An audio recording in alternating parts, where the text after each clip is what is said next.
अब हम आपको रशिया लेकर चलते हैं, जहां इस वक्त लाखों पुरुष किसी भी तरह रशिया छोड़कर भाग जाना चाहते हैं। ये वो लोग हैं जिन्हें रशिया के राष्ट्रपति व्लादिमीर पुतिन ने यूक्रेन के खिलाफ लड़ाई लड़ने के लिए युद्ध में भेजने का फैसला किया है, इनकी मर्जी के खिलाफ। और इसके बाद से रशिया के तमाम एंटी वॉर ग्रुप्स और रिजर्व फोर्स के जवान पुतिन के इस फैसले का विरोध कर रहे हैं। और इन लोगों का कहना है कि यूक्रेन के लोगों के साथ इनका खून का रिश्ता है, इसलिए ये यूक्रेन में अपने ही लोगों के खिलाफ युद्ध लड़ने के लिए नहीं जाएंगे। ये तस्वीरें रशिया और जॉर्जिया के बॉर्डर की हैं, जहां इस समय 25,000 से ज्यादा लोग इकट्ठा हैं और लगभग 7,000 गाड़ियां रशिया से जॉर्जिया की सीमा में प्रवेश करने का इंतजार कर रही हैं। इसके अलावा इस तरह की भीड़ और अफरा तफरी रशिया और फिनलैंड के बॉर्डर पर भी है, जहां रशिया की रिजर्व फोर्स के हजारों जवान अपना देश छोड़कर भागने के लिए इकट्ठा हो गए हैं। लंबी लंबी लाइनें वहां लगी हैं। रशिया से कुल 14 देशों की सीमाएं लगती हैं, जिनमें फिनलैंड, जॉर्जिया और टर्की 3 ऐसे बड़े देश हैं जहां रशिया के लोग बिना वीजा के कभी भी जा सकते हैं। रशिया के अंतर्राष्ट्रीय हवाई अड्डों पर इस समय हजारों लोगों की भीड़ है, जिसकी वजह से रशिया के पड़ोसी देशों में जाने वाली फ्लाइट्स का किराया 5 से 6 गुना तक बढ़ चुका है, क्योंकि फ्लाइट्स में जगह नहीं है। और मॉस्को एयरपोर्ट पर इस समय बताया जा रहा है कि 30,000 से ज्यादा लोग इकट्ठे हो गए हैं मॉस्को के हवाई अड्डे पर।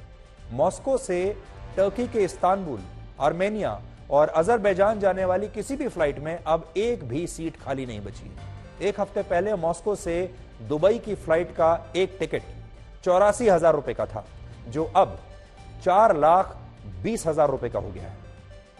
इसी तरह से रशिया के सेंट पीटर्सबर्ग शहर से टर्की की फ्लाइट का एक टिकट पहले 30,000 रुपए का था, अब वही 70,000 रूबल्स यानी 1,00,000 रुपए में भी नहीं मिल रहा है। इसके अलावा रशिया में तमाम एयरलाइंस को यह कह दिया गया है सरकार की तरफ से कि वो 18 से 65 वर्ष के पुरुषों को टिकट ना दें और इन लोगों को देश से बाहर जाने से रोका जाए।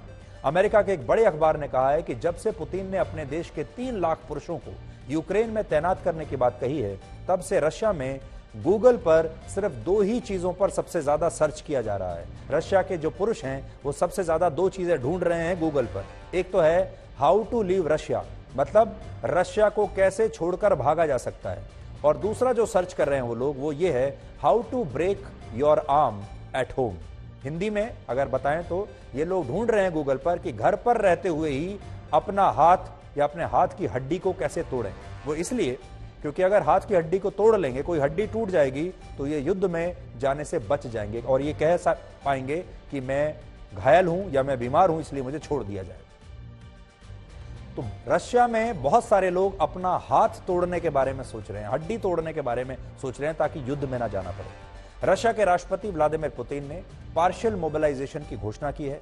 पार्शियल का मतलब होता है आंशिक या सीमित रूप से, और मोबिलाइजेशन का मतलब है रिजर्व सैनिकों को लामबंद करना।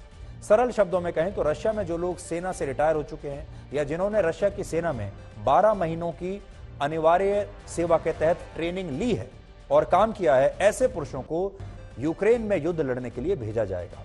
और क्योंकि यह फैसला आंशिक रूप से लागू किया गया है, इसलिए रिजर्व फोर्स के सभी जवानों को यूक्रेन नहीं भेजा जा रहा, बल्कि फिलहाल अभी 3 लाख जवानों को वहां तैनात करने की बात है।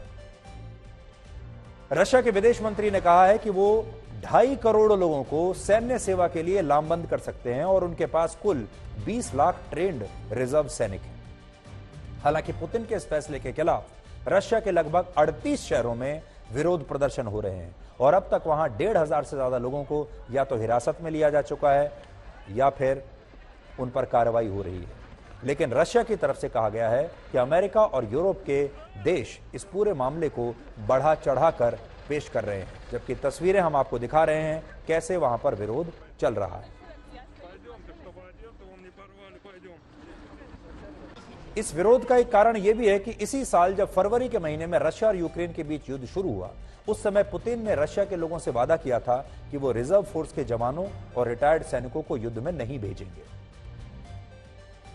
पुतिन ने यह बयान इसी साल मार्च में दिया था, इसलिए यहां सवाल उठता है कि आखिर मार्च से सितंबर के बीच ऐसा क्या हुआ कि रशिया को अपना यह स्टैंड बदलना पड़ा और अब उसे नए सैनिक भेजने पड़ रहे हैं। तो इसके पीछे सबसे बड़ा कारण है युद्ध में रशिया की सेना को हुआ जबरदस्त नुकसान।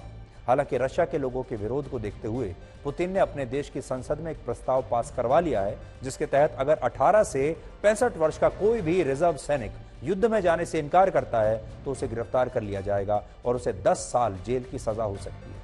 इसके अलावा इस खबर से जुड़ी दो और बातें हैं। पहली बात, पुतिन ने कहा है कि अगर अमेरिका और नेटो देश यूक्रेन को सैन्य मदद देना जारी रखते हैं ऐसे ही, और इससे रशिया की अखंडता पर खतरा पैदा होता है, तो वो युद्ध में सभी विकल्पों का इस्तेमाल करेंगे। यानी पुतिन परमाणु हमले की धमकी दे रहे हैं। और दूसरी बात, इस मुद्दे पर अब भारत का रुख बहुत अहम हो गया है।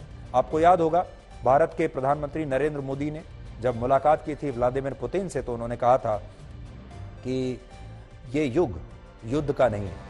और कल संयुक्त राष्ट्र की सुरक्षा परिषद में भारत के विदेश मंत्री ने भी यही बात दोहराई है जो प्रधानमंत्री मोदी ने पुतिन से कही थी।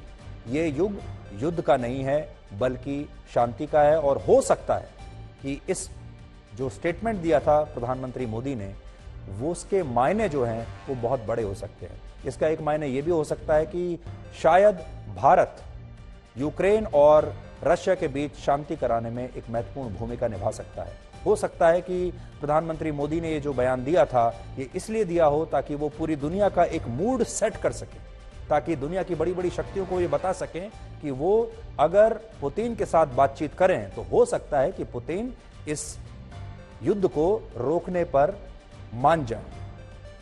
इसलिए ये एक बहुत बड़ा सवाल है। और प्रधानमंत्री मोदी का ये जो बयान था, इसे आप ये मत समझिए कि उन्होंने सामने बैठकर बिना सोचे समझे कोई बयान दे दिया होगा। इसके पीछे एक बहुत बड़ी रणनीति हो सकती है और हो सकता है इसी बयान के आधार पर आगे चलकर यूक्रेन और रशिया के बीच ये युद्ध जो है ये समाप्ति की ओर जाए। और ऐसे में वो ये भी हो सकता है कि पुतिन चाहते हो कि प्रधानमंत्री मोदी के इस बयान के बाद दुनिया की बड़ी बड़ी शक्तियां उनके पास आएं, वो उनसे रिक्वेस्ट करें या कोई ऐसा हल निकालें जिससे उनके लिए इस युद्ध से वापस जाना आसान हो जाए। और इसी समय, ऐसे ही समय में वो जानबूझकर और ज्यादा प्रेशर बना रहे हैं युद्ध का, जानबूझकर वो और सैनिक भेज रहे हैं और जानबूझकर न्यूक्लियर अटैक की धमकी भी दे रहे हैं।